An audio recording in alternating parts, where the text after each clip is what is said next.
Welcome back to my kingdom. Let's dive in.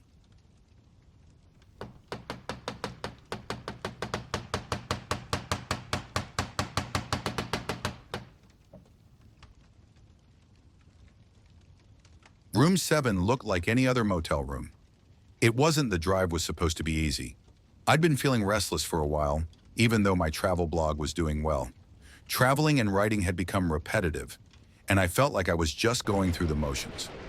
I missed the thrill of finding new places and the sense of adventure that made me start the blog in the first place. Lately, everything felt forced, and I couldn't shake the feeling that I was missing something important. I remembered when every trip felt like a real adventure, like the time I found a hidden village in the mountains or met a kind stranger who showed me a secret spot only locals knew about. Those moments used to fill me with excitement, but now everything felt dull. I needed something to remind me why I love traveling, like when I found that hidden waterfall in Oregon or camped under the stars in the desert. I wanted that feeling of wonder again. Driving from Chicago to Denver was supposed to help clear my mind. But as the miles went by, everything looked the same. Flat farmland that stretched forever. The monotony of the endless road was almost hypnotic, and I still felt lost and uninspired. It was like I was running away from something but didn't know what, and nothing I found along the way seemed to fill the emptiness. Then I found Council Bluffs. It felt different, almost like I was meant to stop there. The streets were unusually empty, and the buildings looked old and forgotten, like time had stopped. There was an eerie stillness in the air that made me shiver, like something was watching me from the shadows. Council Bluffs was on the border between Iowa and Nebraska, next to the Missouri River. It had a simple charm, a gas station, an old diner that looked like it was from the 1950s, and a small church. Something about it made me curious, like there was more beneath the surface waiting to be discovered. The motel I found was called the Silver Rest Inn. It was right off the main road and looked old and run down. The paint was peeling, and the old neon sign flickered as the sun started to set, casting long shadows across the parking lot. It was the kind of place people only used to sleep before moving on, and I figured it would be good enough for 3 nights. As I parked my car, I felt the temperature drop suddenly, and I thought I heard a faint creaking sound, like an old door swinging in the wind. It made me uneasy. The air felt heavy, like a storm was coming, and my stomach twisted with worry. I tried to ignore it and grab my bag, heading into the front office. The room smelled like dust and something metallic that I couldn't quite place. Behind the counter was an old man with tired eyes. He nodded at me and spoke in a rough voice. "Need a room?" he asked. "Yeah, for 3 nights, please," I said, smiling, even though I felt a bit uncomfortable. He hesitated for a moment, then handed me an old key with a wooden tag. "Room 7, he said. He paused, looking serious. "There are a few rules you need to follow." I raised an eyebrow. "Rules?" He nodded and pushed a small yellowed piece of paper across the counter. The ink was smudged like it had been written a long time ago. "It's nothing too serious," he said, but I could hear the unease in his voice. "Just things to keep in mind." I took the note and looked at it. It had 5 rules.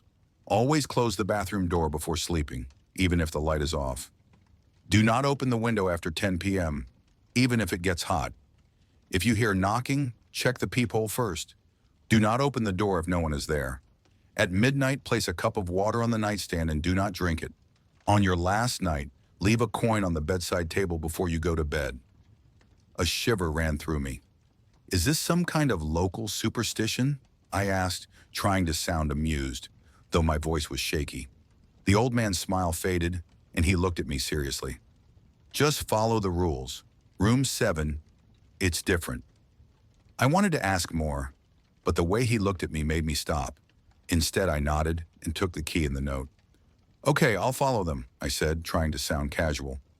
The room was at the far end of the motel, and the door looked worn from years of use. I turned the key in the lock, and the door opened with a heavy click. The room was what I expected, a bed with an old floral bedspread, a small wooden table, and a bathroom with a chipped mirror. The air was a bit stale, so I walked over to the window and pulled the curtains aside to let in some fresh air. Outside, everything was quiet, with only the sound of leaves rustling in the breeze. I looked at the note again, feeling a strange sense of worry. It was just a room, I told myself. I had stayed in plenty of rooms like this. But I couldn't shake the look in the old man's eyes.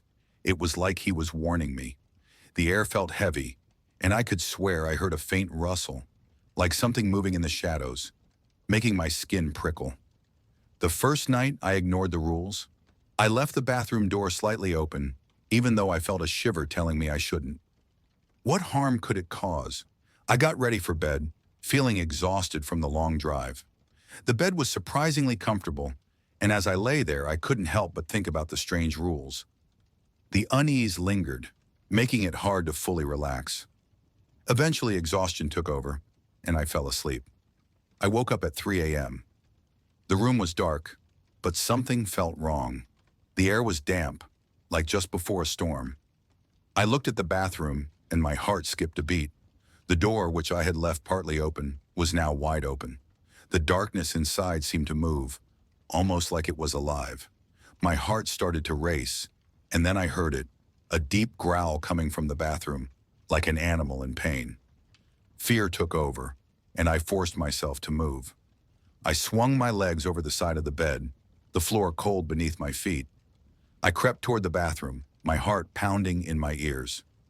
The growl stopped as soon as I touched the door, and I quickly pushed it shut, locking it. I stood there breathing hard, waiting for any other sound. But the room was silent again, and slowly the damp feeling in the air went away. I climbed back into bed, pulling the covers tightly around me, keeping my eyes on the bathroom door until I finally fell asleep. My dreams were uneasy, filled with fleeting images of shadows moving across the walls and whispering voices I couldn't understand. Every time I thought I was about to make out the words, I would wake up in a sweat, only to find the room quiet and still. The next morning, I tried to shake off the fear from the night before. Maybe I hadn't closed the door properly, and the strange growl could have just been the wind or old pipes. I didn't want to think too much about it, so I spent the day exploring Council Bluffs. I took pictures of the Union Pacific Railroad Museum, the old Squirrel Cage Jail, and the Missouri River. The town was quiet and had a sort of eerie beauty to it. People were polite but not very friendly, and they seemed to look at me strangely when I mentioned the motel. "You're staying at the Silver Rest Inn?" the waitress at the diner asked, her smile fading. "Yeah," I said, trying to act normal. "Why? Is there something I should know?" She hesitated, then looked around like she wanted to make sure no one else heard. "Just follow the rules," she said quietly. "People who don't, well, they are never found again." A shiver ran through me. Something about the way she said it made me feel like I was already in danger, like there was some dark secret everyone in the town knew, but wouldn't share with outsiders. That night, back in room 7, I made sure to follow the first rule. I closed the bathroom door firmly before getting into bed. I looked over the list again, my eyes lingering on the second rule. Do not open the window after 10 p.m., even if it gets hot. The room felt stuffy. The air conditioner rattled, but it wasn't doing much to cool the room. By 11 p.m., I was sweating, and my shirt stuck to my skin. I knew what the note said, but no matter how hard I tried, I felt like I couldn't breathe, like something was very wrong with my throat. I walked over to the window and opened it, letting the cool night air in. The breeze felt amazing, and I sighed with relief. But then I heard it. Footsteps on the gravel outside the door, slow and deliberate.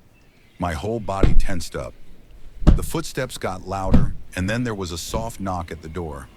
Then another, louder this time, like whoever it was wanted to be let in. My heart pounded as I crept toward the door, my eyes on the peephole. I looked through the peephole, but there was nothing, just darkness. The knocking continued, getting louder and louder, echoing in the small room. I backed away, my gaze darting to the open window. The curtains moved with the breeze, and I rushed over to close the window. As soon as it was shut, the knocking stopped. The silence that followed was almost scarier than the knocking. My hands were shaking, and I stood there trying to make sense of it. There had been no one there, but the knocking and footsteps were real. I rushed to close the window, but it was like something invisible was pushing against it, making it almost impossible to move. I struggled with all my strength, my breath coming in ragged gasps, until finally, With a surge of effort, I managed to close it. Suddenly, the bathroom door burst open, and what seemed like an obscure creature on four legs lunged out. It looked like a twisted, shadowy animal. Its body was long and skeletal, with jagged, bony legs that ended in sharp, claw-like points. Its face was featureless, a black void that seemed to absorb the light around it. My heart stopped as it came at me, and I closed my eyes, bracing for impact. But then, nothing. The sudden silence was deafening, as if the entire room had been swallowed by emptiness. I felt a strange, hollow stillness, like the world itself had paused. When I opened my eyes, the creature was gone, as if it had never been there. I collapsed onto the bed, my heart pounding painfully in my chest. I felt like I was losing my mind. I picked up the note again, and the words seemed even more important now. These weren't just silly superstitions. They were rules meant to keep me safe from forces beyond my comprehension. That night, sleep did not come easily. Every small sound seemed amplified: the creak of the bed, the rustle of the curtains. I kept my eyes fixed on the bathroom door, half expecting it to swing open again. When I finally drifted off, my dreams were filled with dark figures standing at the edge of my bed, their faces hidden, their whispers growing louder until I woke up, drenched in sweat. By the third night, I was terrified. I knew there was something in room 7, something dangerous. I had to follow every rule exactly. I closed the bathroom door, kept the window shut, and made sure to listen carefully before answering any knocks. But there was one rule I had forgotten: the cup of water on the nightstand. It was past midnight when I remembered. My heart started to pound as I rushed to fill a cup of water from the bathroom sink and set it on the nightstand. I lay back down, staring at the ceiling, trying to calm myself. The room felt different, like the walls were pressing in on me, the shadows growing darker and more defined. I could feel the weight of something unseen watching me. When I finally fell asleep, my dreams were dark and unsettling. I was back in the motel room, but everything felt wrong. The walls seemed to move, expanding and contracting like they were breathing, and shadows gathered in the corners, whispering. Figures stood at the edge of the bed, hidden by darkness. I tried to move, but I felt like something was holding me down, a heavy pressure on my chest that made it hard to breathe. I woke up suddenly, my heart racing. The room was completely dark, and as my eyes adjusted, I saw something that made my blood run cold, long, slender handprints on the outside of the window. A chill went through me, and then I felt it, a cold breath on the back of my neck. I turned quickly, but there was nothing there. The room was empty, but I felt like I was being watched. I looked at the cup of water on the nightstand. It was empty. My stomach sank. I must have drunk it in my sleep, breaking another rule. The growl returned, deep and echoing around the room. The shadows gathered again, twisting and shifting into shapes that almost looked like people. My breath caught in my throat, and I shut my eyes, trying to make it all go away. I couldn't help but think, this can't be real. Please let it stop. I can't take this anymore. The fear was overwhelming, and I felt a desperation I had never known before. The growling got louder, coming from everywhere at once. A horrible guttural sound that seemed to seep into my very bones. When I opened my eyes, the figures were there, surrounding the bed, their faces hidden, their dark hands reaching towards me. They were closer now, and I could see the outlines of their forms, the way their fingers seemed to stretch and curl unnaturally. The figures paused, their hands hovering over me. The shadows seemed to ripple, as if they were deciding what to do. Then slowly, they began to fade away, dissolving into the darkness. The growling got quieter until the room was silent again. The air was still and cold, and I lay there shaking, tears in my eyes. I knew I couldn't stay another night. If I did, I was certain that whatever lurked in the shadows would consume me entirely. The feeling of dread was overwhelming, and every instinct in my body screamed that I was in immediate danger, that the next encounter would be my last. I knew I couldn't stay any longer. After the encounter with the creature, my instinct was to run. I grabbed my things and rushed downstairs, my heart pounding, every step echoing in the silence of the empty motel. I needed to leave right now. My hands were trembling, and the fear clawed at my chest, making it hard to think clearly. But when I reached the exit, The door wouldn't budge. I twisted the handle again and again, my panic growing with each failed attempt. It was locked as if it hadn't been used in years. The windows were boarded up, and the dim light filtering through made everything look even more hopeless. I pounded on the door, my breath coming in short gasps. Panic surged through me, and I turned to see the old man standing behind the front desk, watching me with those tired, emotionless eyes. "I need to leave," I said, my voice shaky, barely above a whisper. "Let me out, please." The old man shook his head slowly, almost sadly. "You can't leave until you've stayed the full nights you paid for," he said, his voice almost apologetic. But there was something cold in his tone, something that made my stomach twist even more. I felt the walls of the room closing in on me, the heavy silence pressing down, and I wanted to scream. A cold dread settled in my stomach. I realized then that I was trapped. There was no way out until I faced the final night, until I followed every rule perfectly. My eyes darted around the lobby, searching for another exit, a back door, anything that could save me from returning to that cursed room. But there was nothing. The old man didn't move. He just stood there, staring at me with that hollow gaze. I took a step back, my body trembling, and knew I had no choice. My heart sank as I turned and slowly walked back down the hallway. Every step felt heavier, like I was walking toward my doom. The hallway seemed longer than before, stretching endlessly, the dim lights flickering above me. I could feel tears stinging my eyes, but I blinked them away. I had to do this. I had no choice but to return to room 7. On the final night, I knew I had to follow every rule perfectly if I wanted to leave alive. I closed the bathroom door, kept the window shut, put the cup of water on the nightstand, and left a coin on the bedside table. I lay in bed, my eyes wide open, the silence in the room almost unbearable. My body was tense, every muscle tight as I listened for the first sign of trouble.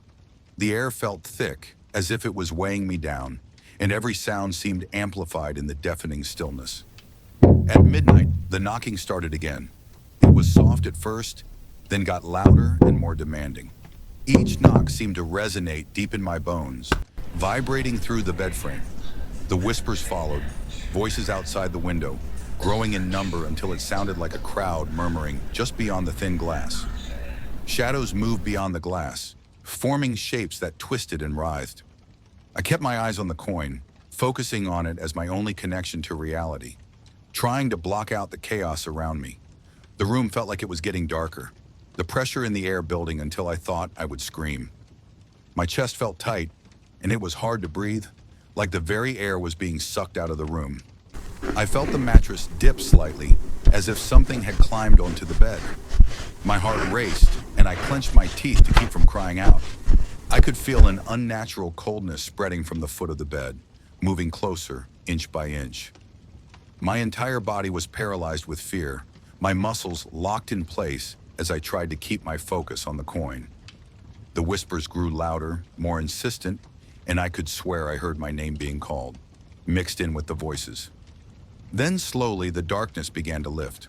The whispers got quieter, the knocking stopped, and the shadows faded away.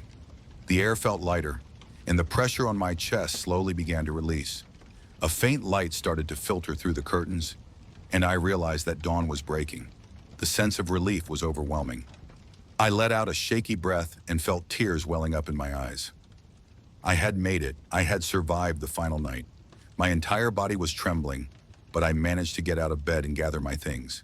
The rules had been followed, and I could feel that whatever haunted room 7 was letting me go. I made my way to the front desk.